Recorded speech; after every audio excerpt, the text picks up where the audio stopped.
Pour cet épisode, je m'inspire de la citation d'Albert Einstein qui dit « Si j'avais 1 heure pour résoudre un problème dont ma vie dépendait, je passerais les 55 premières minutes à chercher la meilleure question à me poser et lorsque je l'aurais trouvée, il me suffirait de 5 minutes pour y répondre. » Dans cet épisode, je te pose la question « C'est quoi le problème? » 35 heures par semaine, c'est près de 1700 heures au travail par an. Tu ne veux surtout pas perdre le nord. Pour préserver ton esprit d'aventurier et naviguer dans l'univers de l'innovation et de la collaboration, tu as besoin de ta boussole. Rien de plus simple. Inscris-toi à Espace Co-Création, je te place le lien sous l'épisode. En plus, tu vas être aux premières loges pour connaître mes prochains événements. Alors, inscris-toi dès maintenant pour prendre le contrôle de ton avenir professionnel.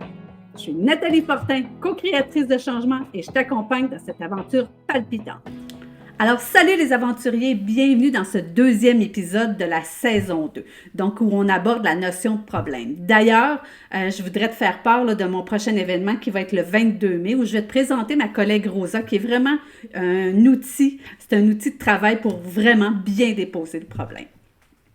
Alors, je commence cet épisode-là autour du problème. Donc, effectivement, on rencontre souvent, je le vois quotidiennement, quand on est face à un problème qui est persistant, on va se placer immédiatement en mode solution. On est des aides d'action, on aime l'action et la réflexion est parfois un peu plus mis de côté, c'est vraiment quelque chose qu'on met de côté. Et au travail, c'est la même chose, donc souvent les gens vont passer en mode solution. On va vraiment chercher les causes. On ne cherche pas les causes, c'est-à-dire réelles du problème, mais on va vraiment mettre une solution. J'aime à donner cet exemple qui est super simple, mais quelqu'un me parlait qu'ils étaient une équipe de travail et tout le monde était toujours en retard.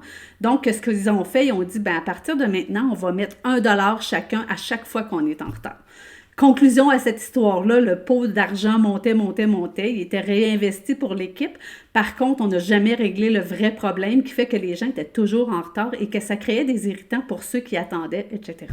Donc, l'idée derrière ça, c'est de vraiment, comment on fait ça, poser le problème? Qu'est-ce qu'on fait avec ça? D'ailleurs, un peu plus loin dans l'épisode, je vais vraiment te poser un cas, une situation que j'ai vécue qui est super intéressante.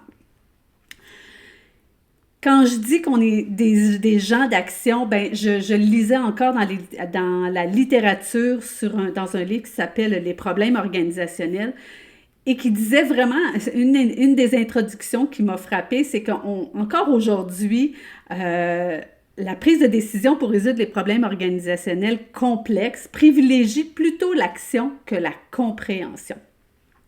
Donc, c'est ce que je disais, on se place directement en mode solution.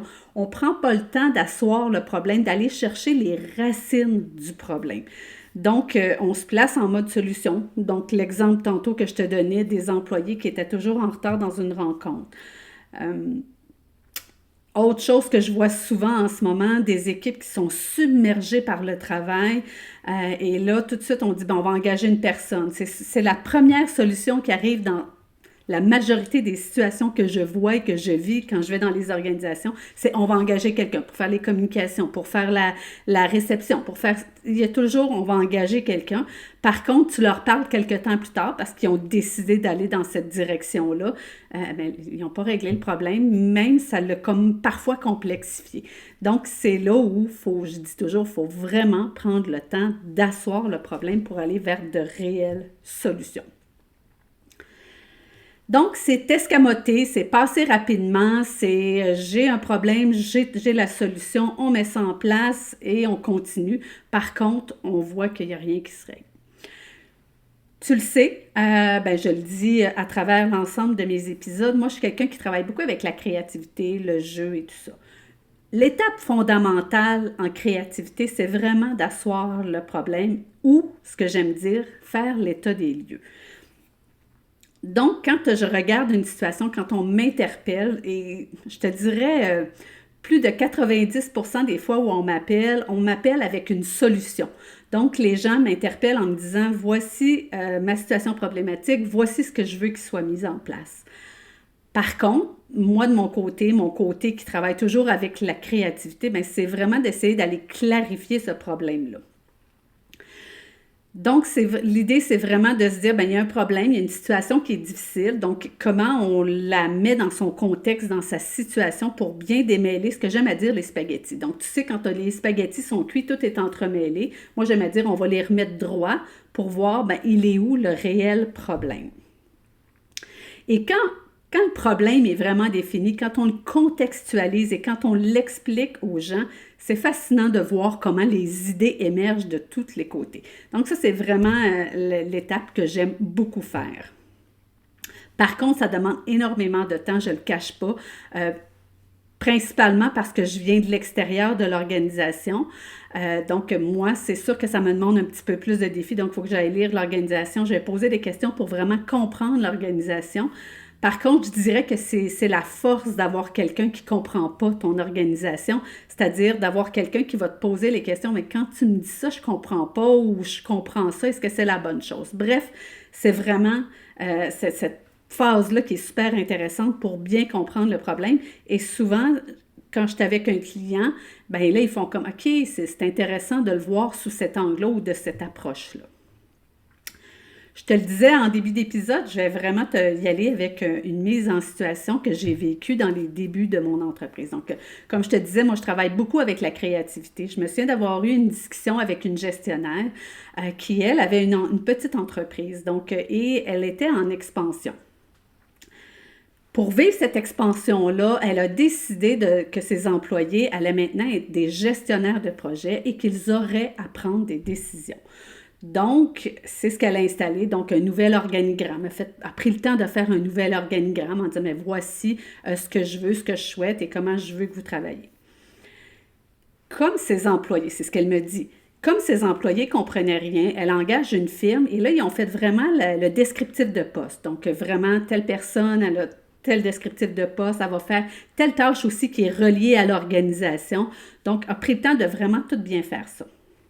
Encore une fois, ses employés ne comprenaient pas. Du moins, c'est ce qu'elle me dit. Donc, les employés ne comprennent pas la situation.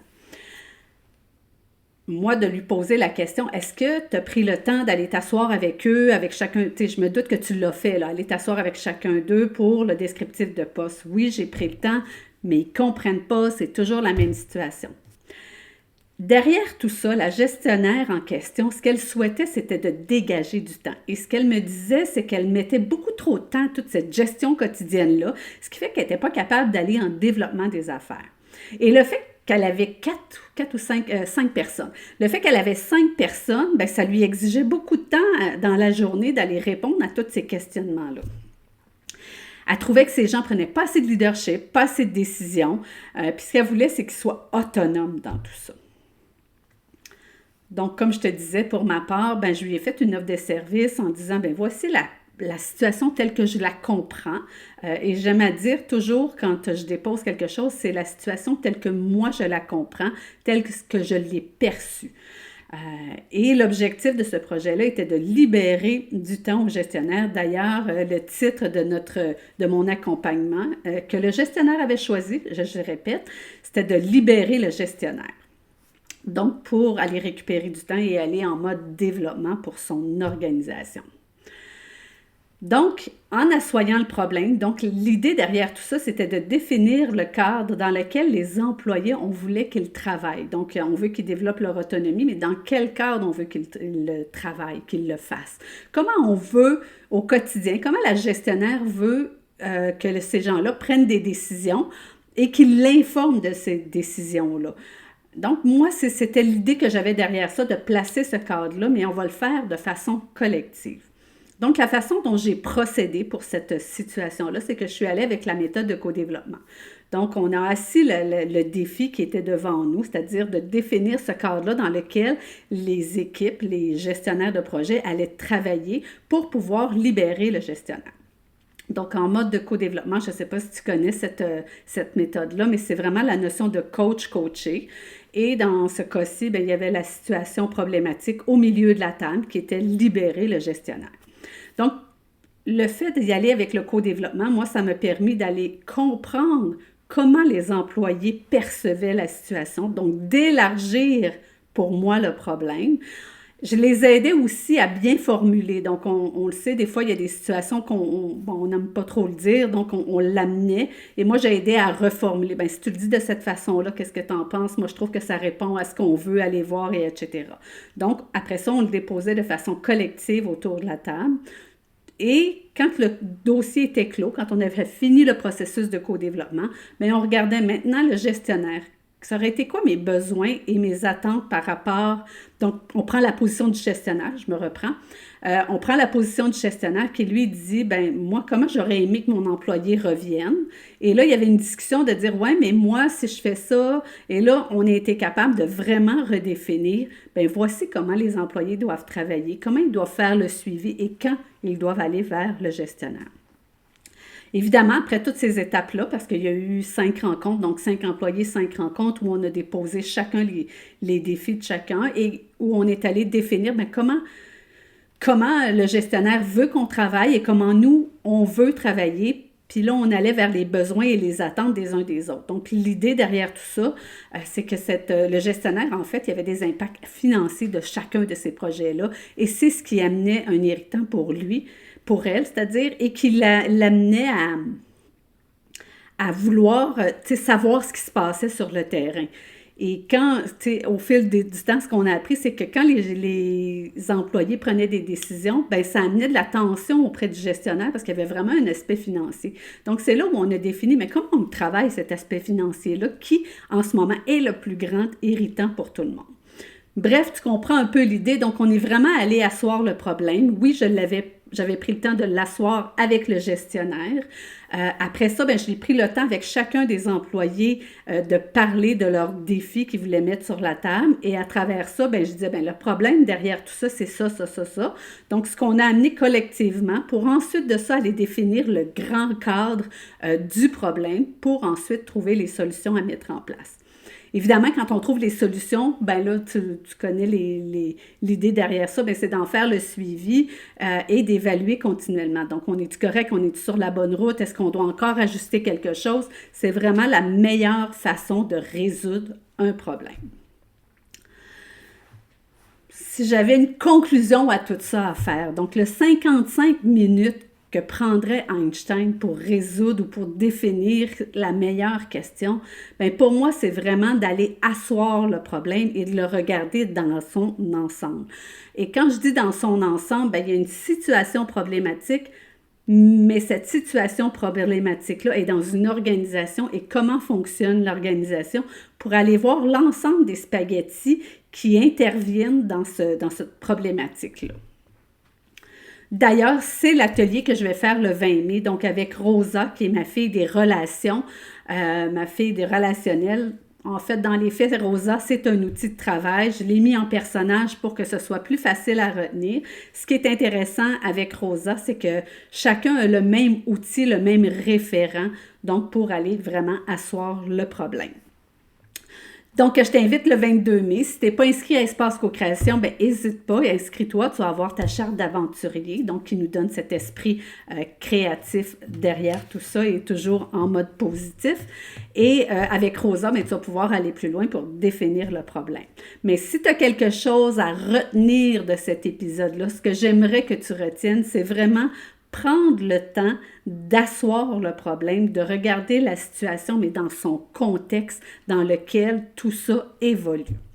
Donc, merci pour ton écoute et je te dis à la prochaine. Et voilà, c'est tout pour aujourd'hui. Merci d'avoir partagé la route avec moi. Si tu as aimé, n'hésite pas, partage, mets des étoiles ou laisse des commentaires pour que d'autres aventuriers trouvent la route. Ensemble, redéfinissons les règles du jeu de nos milieux de travail. Engage-toi avec énergie. Et souviens-toi, les aventuriers du travail, c'est ta dose de bonheur et le chemin vers ta réussite.